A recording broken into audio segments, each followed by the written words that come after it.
Fala pessoal, tudo bem?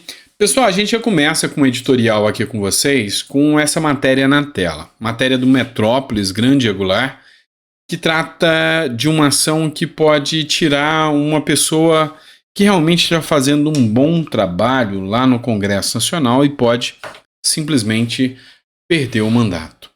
Essa matéria, como eu disse a vocês, é do jornal Metrópolis. O ministro do Supremo, Alexandre de Moraes, votou para mudar a regra e anular a eleição de 7 deputados federais. Entre eles, a maioria de direita, tá, pessoal? Moraes foi o segundo a votar no processo, que questionam a atual regra de distribuição das sobras eleitorais entre partidos e candidatos.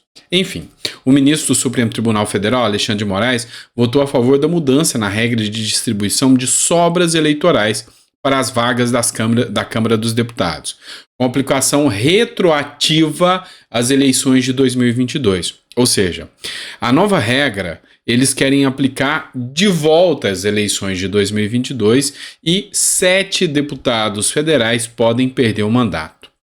Está em discussão no plenário virtual a constitucionalidade da exigência de desempenho de 80% do quociente eleitoral, resultado do número de votos válidos dividido pelo número de vagas disponíveis para os partidos concorrerem à vaga remanescente de deputados. Na regra é o seguinte, tem um dado chamado quociente eleitoral.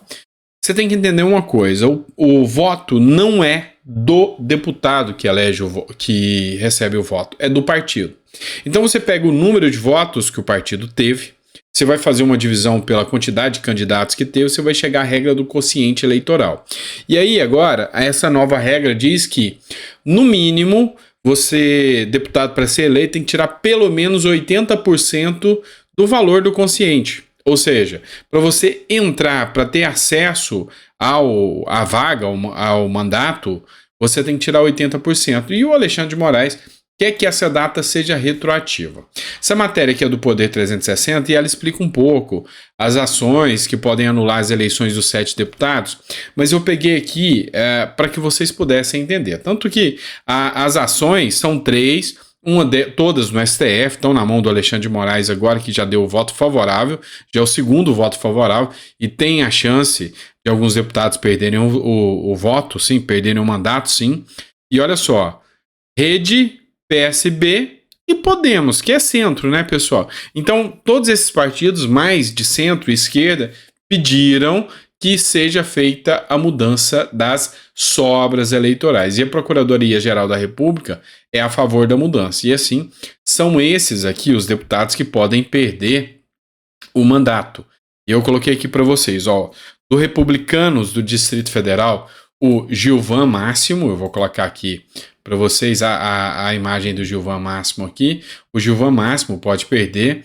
O Lebrão, que é do União Brasil de Rondônia, o Lázaro Botelho, que é do PP do Tocantins, a Sonise Barbosa, que é do PL, Partido do Bolsonaro, do Amapá, a professora Gorete, que é do PDT do Amapá, essa de esquerda, tá, pessoal? O Dr. Púpio, que é do MDB do Amapá, e a Silvia Wayampi, que é uma deputada que está fazendo um trabalho excepcional, principalmente ela, por ser indígena, na CPI das ONGs, vem fazendo um trabalho excepcional e pode ser aí que perca o mandato. O Coronel Meiro, oficial, fez uma postagem em solidariedade a Silvia Wayampi e escreveu o seguinte: urgente. STF retoma julgamento que pode caçar a indígena de direita Silvia Wayampi. E aí ele escreveu o seguinte aqui: Coronel Meira, oficial.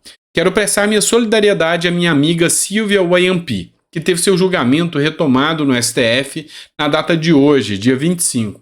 Parlamentar exemplar, indígena de direita, representante de parcela significativa da população. Silvia foi eleita democraticamente e sua eventual cassação representará retrocesso histórico. Pessoal, quanto a essa questão de cassação, eu vou ser sincero com vocês. Eu acredito que o TSE tem que ter mecanismos de fazer uma apuração se o candidato pode concorrer ou não. Ou seja, todas as regras devem ser apuradas antes da definição do eleito. Uma vez que a pessoa tomou posse, está eleita, já está exercendo o papel já está exercendo a sua função. É muito complicado essa questão de você ficar inventando regras, mudando regras e tirando as pessoas, deputados do mandato, do cargo. A não ser que realmente seja constatado um crime, que seja grave o suficiente para retirar essa pessoa do mandato. Mas caso contrário, eu sou um tanto quanto contrário a esse tipo de ação. Pessoal, agora mudando de matéria aqui, eu vou trazer uma postagem que o Lula fez e um comentário que eu achei interessante.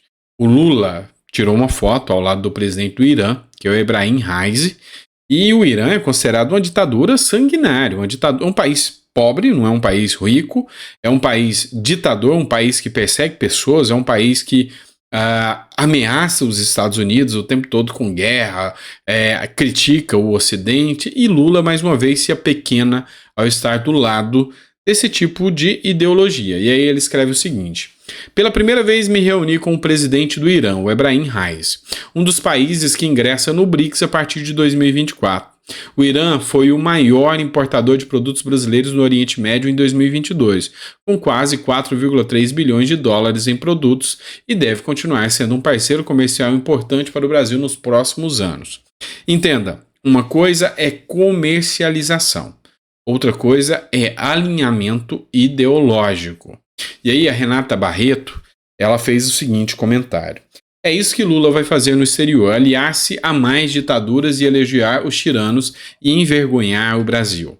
Em junho, o ditador Ebrahim Raisi fez um tour anti-americano, visitando Cuba, Nicarágua e Venezuela, sendo que recebeu a ordem do libertador da libertadora de primeira classe das mãos do ditador Nicolás Maduro. Só no ano passado, 580 pessoas foram executadas a mando de Raisi, um fundamentalista islâmico que, além de tudo, é responsável por uma guinada opressora contra mulheres. A esposa de Raisi disse em junho que é uma violência que as mulheres trabalhem e estudem igual aos homens. No ano passado, a polícia da moralidade iraniana prendeu e espancou a Mahsa Amini, de 22 anos, por não usar o hijab, ou seja, o véu islâmico, corretamente. Ela morreu no hospital depois de 3 dias em coma. Outras mulheres que protestam com a morte de Mahsa também foram mortas. O Irã também persegue e mata homossexuais, tendo emitido sentença de morte para 2 ativistas no ano passado. Lembrando que, em março, o governo brasileiro autorizou que embarcações iranianas entrassem e atracassem no Rio de Janeiro depois da negativa de vários outros países. Lula nunca escondeu seu apreço por ditaduras e, mesmo assim, continua sendo aclamado por parte do povo brasileiro como aquele que salvou a democracia. O BRICS são, mais do que nunca, um clube de ditaduras e pretensas democracias. E o Brasil é um protagonista desse show de horrores. E, infelizmente, a gente começa a perceber que está indo para esse caminho, um erro enorme feito aqui pelo atual presidente da República, pelo Lula. Ou seja, ele já vem passando uma imagem bem deturpada para o resto do mundo, em virtude das suas declarações polêmicas, em virtude do seu alinhamento da Rússia, em virtude de críticas à própria Ucrânia. Enfim, o Brasil se apequena a cada vez que o Lula se aproxima de mais um ditador e mostra suas verdadeiras intenções. Tá certo, pessoal? Grande abraço, fica com Deus e até o próximo editorial.